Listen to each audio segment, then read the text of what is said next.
전쟁터에서 가장 앞에 서서 공 9개로 저글링을 했다고 해요.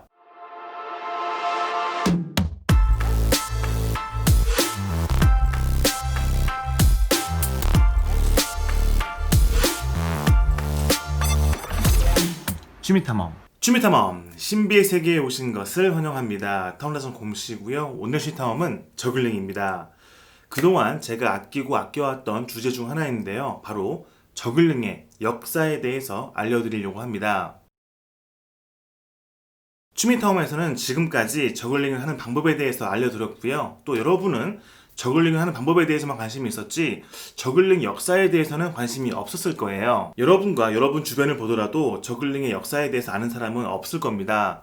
그러니까 지금 이 영상을 보고 있는 우리 대원들은 저글링을 하는 방법도 알고 또 저글링에 대한 역사, 상식도 알게 되는 특별한 존재가 되는 것이죠. 미리 축하드립니다. 어쨌든 저글링의 역사에 대해서 알려드리기 전에 저글링이 무엇인지에 대해서 간단히 짚어보고 가도록 하겠습니다. 그럼 시작할게요. 저글링이란 저글이라는 동사에 ing가 붙어서 저글링이라는 명사가 된 것인데요. 사전적인 의미로 저글은 공 같은 물건을 3개 이상 들고 공중으로 던져가며 다양한 묘기를 보이다. 또는 두 가지 일을 동시에 고기하듯이 한다. 또한 정보, 수치, 돈 등을 최대한 효율적으로 조직하다라는 뜻으로 뭔가 여러 가지를 동시에 하는 것을 얘기하는데요. 더 나아가서 적을 with라고 하면은 누군가를 속이다. 그리고 적을 away라고 하면은 요술을 부려서 뭔가를 없앤다라고 하는 뜻이 있어요. 그러니까 속이다 또는 요술을 부리다라는 뜻도 가지고 있는 것이죠. 다들 저글링 하면 스타크래프트의 저글링 또는 저글링은 그냥 저글링 이렇게 생각했을 텐데요. 저글링도 근본이 있는 단어입니다. 물론 우리가 하는 저글링은요, 여러 개의 물체를 동시에 다양하게 다루는 것을 이야기합니다. 그런데 아까 사전적인 의미에서는 물건 3개를 가지고 다룬다고 했죠. 하지만 물건 하나만 가지고도 하는 저글링이 있습니다. 그러니까 1개 이상의 저글링을 다루는 것을 저글링이라고 하면 되겠습니다. 여러분이 게임을 하는 사람을 게이머라고 부르는 것처럼 저글링을 하는 사람은 저글러라고 부릅니다. 저글에 이 R을 붙인 것이죠. 그러니까 지금까지는 저글링을 한 사람 보면은 삐에로다 했겠지만 이제부터 우리 대원들은 저글러네? 라고 부르시면 훨씬 더 좋겠습니다. 저글링이 무엇인지에 대해서 더 깊고 자세하게 알아보면은 그 내용이 한두 곳도 없습니다. 그러니까 그건 다음 기회로 미루고요. 오늘의 주제인 저글링의 역사에 대해서 알려드리도록 하겠습니다. 그럼 고고!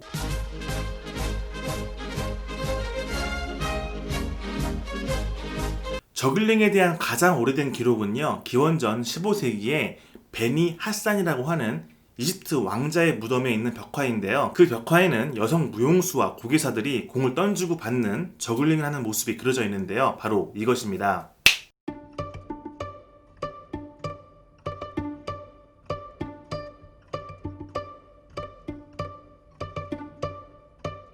구글에 저글링 역사, 저글링 히스토리라고 검색하면 가장 많이 나오는 이미지인데요.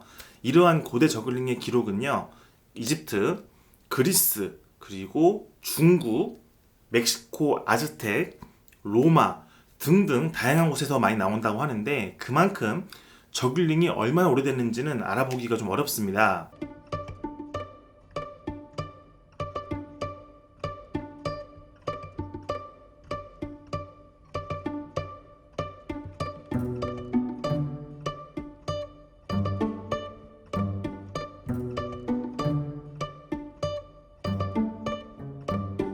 아주 흥미로운 기록이 있는데요. 고대 중국에서는 저글링을 전쟁에 활용하기도 했다고 합니다.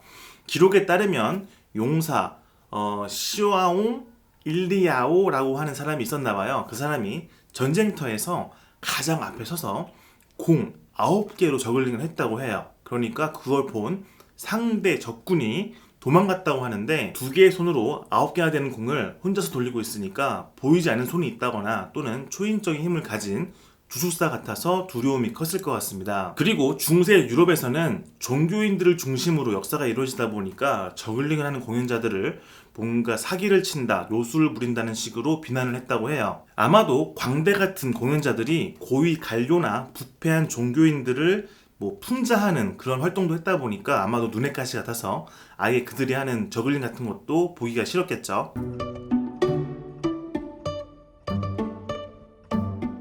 여러분을 포함해서 대부분의 사람들이 저글링을 보면 서커스다 라고 할 정도로 저글링을 보면 서커스를 떠올리는데요. 우리가 익히 알고 있는 형태의 서커스는 1768년 필립 애슬리라고 하는 영국 사람이 만들었다고 합니다. 그는 사람들이 승마 묘기를 보고 열광하는 것에 감동받아서 직접 승마교를 만들고 공연장까지 만들었다고 합니다. 나중에는 그 공연에 광대와 판토마이미스트를 포함시켜서 서커스의 형태를 만들기 시작한 것이죠. 이처럼 필립 애슬리는요, 현대 서커스의 아버지라고 불릴 정도로 서커스 문화 발전에 지대한 공헌을 합니다. 또 태양의 서커스도 많이 아실 텐데요. 이 태양의 서커스에 대해서는 나중에 따로 영상을 만들어서 알려드리도록 하겠습니다. 이러한 현대 서커스는 19세기에 들어서 아예 공연단을 꾸려서 전 세계를 돌아다니면서 공연을 했는데요. 이 당시에는 단독 공연보다는 음악 공연이 좀 유행을 해서 음악과 음악 사이에 좀 빈틈을 메꿔주는 그런 역할을 했다고 합니다.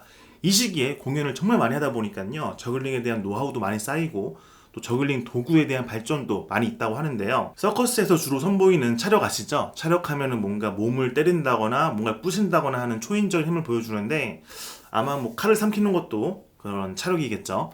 그런 차력과 마술이 굉장히 메인이었는데, 이 시기를 거치면서 저글링이 따로 분리가 되었다고 해요. 그러니까 쉽게 이야기하면 서커스 공연들이라고 하는 것들 중에 저글링이라는 분야가 생겨서 사람들이 저글링 공연이라고 부를 정도가 된 것이죠. 자, 20세기 중반에 들어서는 저글링 공연하는 사람들, 저글러들이 설 자리가 많이 좁아졌다고 하는데요. 그 이유는 라디오, 영화, 텔레비전 같은 미디어의 발전으로 인해서 대중의 관심이 그쪽으로 쏠렸기 때문입니다. 그만큼 공연장을 찾는 사람들이 줄어든 것도 이유겠지만, 저글러가 TV에 나간다고 하더라도 연예인이나 가수에 비해서 많은 것들이 불리했거든요. 예를 들어 가수는 직접 작곡과 작사를 하지 않아도 남이 만들어준 것을 부르면 되는데, 저글러는 새로운 걸 보여주기 위해서는 새로운 기술을 본인이 직접 익혀야 하는데 이런 것들이 쉬운 건 아니었거든요. 거기에 스튜디오 환경도 영향을 많이 주다 보니까 항상 최상의 컨디션으로 뭔가를 보여주기가 어려웠던 것입니다. 그렇게 저글러들의 입지가 좁아지는 와중에도 인터내셔널 저글러스 어소시에이션, 줄여서 IJA, 국제 저글러 협회가 1947년에 만들어지는데요. 저글링 문화 대중화를 위해서 다양한 행사도 기획하고 또 체계적인 교육을 위한 프로그램을 운영하기도 합니다. 저글링을 좋아한다면 누구나 IJA에 가입할 수 있는데요. 멤버십 비용을 내고 가입을 하면 정기적으로 매거진을 보내줍니다. 과연 저 곰씨는 IJA, 국제 저글러 협회 회원일까요? 아닐까요? 자, 이거 보이시죠? 이것은 바로 IJA의 공식 잡지입니다. 이것을 제가 가지고 있다는 뜻은 제가 IJA의 회원이었다는 것이죠. 저도 IJA 회원으로서 나름대로 한국에도 저글링 문화가 있다는 것을 알리는데 한몫을 했습니다. 월드 저글링 데이 처음 들어보시죠? 세계 저글링의 날은 매년 6월 17일에 가까운 토요일에 진행하는데 전 세계에 있는 저글링 스팟에서 기념 이벤트를 합니다. 우리 취미타운에서도 매년 세계 저글링의 날에 뭔가 이벤트를 해보려고 구상하고 있습니다. 나중에 공지를 드릴게요. 오늘날 저글링 관련해서 가장 큰 행사들은요, 저글링 챔피언십, 그리고 저글링 컨벤션, 저글링 페스티벌, 이런 식의 큰 행사들이 있습니다. EJC라고 해서 유로피언 저글링 컨벤션이라고 있는데, 유럽에 있는 한 동네를 통째로 빌려서 할 정도로 어마어마한 규모를 자랑합니다. 저도 언젠가는 우리 대원들과 함께 한번 가보고 싶어요. 자, 어떠신가요? 저글링 관련해서 대략의 역사를 쭉 훑어봤는데 조금은 지루했겠지만 그래도 관심 있는 대원들에게는 유익한 시간이었으면 좋겠습니다. 영상을 쭉 보시고 나서 고대에도 저글링에 대한 기록이 있다. 그리고 서커스의 발전과 함께 저글링도 발전을 했다. 또 국제적인 저글링 협회가 있다. 이 정도만 기억하셔도 시간 낭비는 아니었을 겁니다. 아무튼 앞으로도 저글링이 건강한 라이프 스타일로서 여러분의 삶을 더욱 풍부하게 할 때까지 취미탐험은 계속됩니다. 내용이 유익했다면 구독 버튼 누르는 거 잊지 마시고요. 오늘 취미탐험에서 마무리하고 다음 시간에 즐거운 탐험으로 같이 놀겠습니다. 또 볼게요. 바이바이.